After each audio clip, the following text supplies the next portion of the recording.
Bismillahirrahmanirrahim. Assalamualaikum warahmatullahi wabarakatuh. Bismillah walhamdulillah, assalatu wassalamu ala rasulillah wa ala alihi wa sahbihi wa mawala. Sahabat beriman yang dirahmati Allah, alhamdulillah kita semua bisa berjumpa lagi di channel ini. Salawat dan salam semoga tercurah limpahkan kepada Nabi besar Muhammad sallallahu alaihi wasallam. Allahumma salli ala sayyidina Muhammad wa ala alihi wa sahbihi wasallim. Doa dan harapan saya, semoga saudaraku yang menyimak video ini selalu diberikan kesehatan lahir dan batin, dilapangkan rezekinya, diampuni dosanya, dipanjangkan umurnya, dan selamanya selalu ada dalam lindungan Allah subhanahu wa ta'ala. Amin ya Allah ya Rabbal Alamin. Sahabat beriman yang dirahmati Allah, sholat tahajud merupakan salah satu ibadah sunnah yang dianjurkan dilakukan di malam hari setelah tidur terlebih dahulu, yang mana sholat ini merupakan salah satu ibadah sunnah yang memiliki keutamaan dan kelebihan yang sangat besar sekali. Sebagaimana Allah subhanahu wa ta'ala telah memerintahkan melalui firman-Nya di dalam surat Al-Isra ayat 79, dan pada sebahagian malam lakukanlah sholat tahajud sebagai suatu ibadah tambahan bagimu, dan mudah-mudahan Tuhanmu mengangkat kamu ke tempat yang terpuji. Sehingga dengan ayat ini dapat kita simpulkan bahwa betapa agungnya sholat tahajud dan betapa besarnya keutamaan sholat tahajud bagi siapa saja yang mau mengerjakannya. Namun apa akibatnya jika seseorang nekat baca kulhu setiap melakukan sholat tahajud? Simak video ini sampai selesai agar kalian tidak salah paham.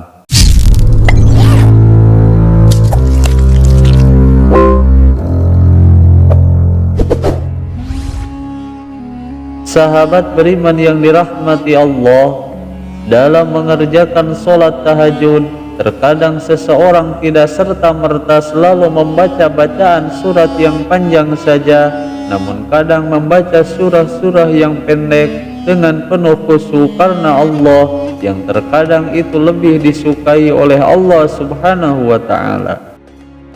Maka oleh sebab itu ada 5 surat pendek yang dianjurkan untuk dibaca saat mengerjakan sholat tahajud. Berikut ini 5 surat pendek yang dianjurkan saat mengerjakan sholat tahajud. Surah yang pertama yaitu surat An-Nas. Surat An-Nas sendiri merupakan salah satu surat perlindungan, karena di dalam surat ini mengajarkan kepada kita agar selalu berlindung kepada Allah subhanahu wa ta'ala dari setiap bisikan setan yang terkutuk. Bahkan Rasulullah sallallahu alaihi wasallam pernah bersabda bahwa apabila seseorang bangun di malam hari, maka hendaklah ia berlindung kepada Allah yang maha mendengar lagi maha mengetahui dari setiap godaan setan yang terkutuk. Hadis riwayat Imam Muslim. Dan dengan membaca surat An-Nas ketika melakukan tahajud, maka hal ini akan lebih mengukuhkan keimanan kita dan sekaligus memohon pertolongan kepada Allah subhanahu wa ta'ala dari gangguan dan tipu daya setan. Maka dengan membaca surat An-Nas saat sholat tahajud, itu memperlihatkan pengakuan diri kita dengan kelemahan dan kebutuhan kita terhadap perlindungan dari Allah subhanahu wa ta'ala. Bahkan menurut Imam Ghazali mengatakan bahwa membaca surat An-Nas itu dapat membantu seseorang dalam menjauhkan dirinya dari pengaruh jahat, baik dari jin ataupun manusia, sekaligus memperkokoh keyakinan kita pada kekuasaan Allah yang tidak terbatas, dan meningkatkan keyakinan kita bahwa hanya Allah lah yang mampu memberikan perlindungan yang sempurna dari segala macam bahaya dan fitnah yang mungkin akan menimpa dirinya. Kemudian surat yang kedua yaitu surat Al-Falaq. Sebagaimana yang sudah kita ketahui bahwa surat Al-Falaq juga merupakan salah satu surah perlindungan. Bahkan Rasulullah Shallallahu Alaihi Wasallam sendiri sering membaca surat Al-Falaq untuk memohon perlindungan dari Allah Subhanahu wa Ta'ala dan dari segala kejahatan. Rasulullah Shallallahu Alaihi Wasallam pernah bersabda, bacalah surat Qul Huwallahu Ahad atau surat An-Nas dan surat Al-Falaq sebanyak 3 kali di waktu pagi dan petang, maka insya Allah akan mencukupimu dari segala sesuatu. Hadis riwayat Imam Tirmidzi. Maka dengan istiqomah membaca surat Al-Falaq ini dalam sholat tahajud, berarti kita sedang memohon pertolongan dari Allah Subhanahu wa Ta'ala dari semua keburukan yang mungkin akan menimpa dirinya, dan sekaligus sebagai upaya untuk mengatasi ketakutan dan kecemasan serta memperkuat tawakal kepada Allah Subhanahu wa Ta'ala. Kemudian surat yang ketiga yaitu surat Al-Ikhlas. Surat Al-Ikhlas atau surat Qul Huwallahu Ahad merupakan surah yang menegaskan tentang keesaan Allah Subhanahu wa Ta'ala.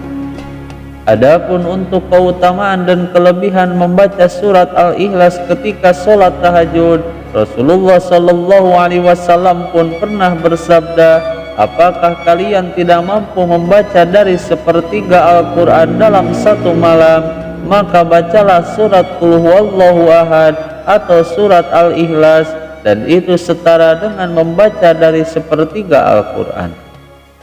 Maka dengan membaca surat Al-Ikhlas ketika sholat tahajud akan membawa manfaat spiritual yang besar bagi siapa saja yang membacanya.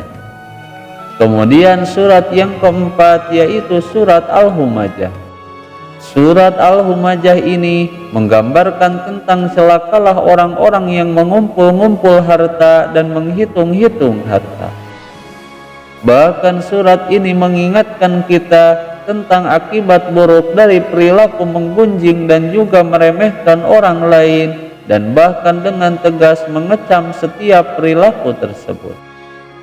Maka dengan membaca surat Al-Humajah ketika sholat tahajud mengajarkan tentang pentingnya kesadaran akan kehidupan akhirat dan perlunya menghindari sifat sombong serta meremehkan orang lain. Lalu surat yang kelima yaitu surat Al-Ma'un yang isinya mengkritik keras tentang sikap orang-orang yang mengabaikan kebutuhan orang miskin dan yatim piatu. Menurut Imam Syafi'i rahimahullah, beliau menganggap bahwa surat Al-Ma'un ini sebagai kriteria untuk mengevaluasi keikhlasan dalam beribadah serta dalam beramal soleh.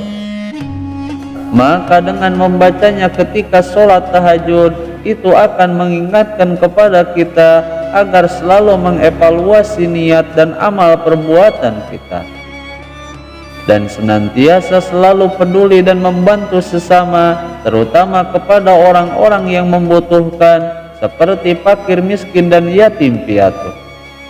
Sahabat beriman yang dirahmati Allah, itulah akibatnya jika seseorang nekat baca qulhu ketika sholat tahajud. Semoga video ini bisa bermanfaat. Wallahul muhawwil ila ahsanil hal. Wassalamualaikum warahmatullahi wabarakatuh.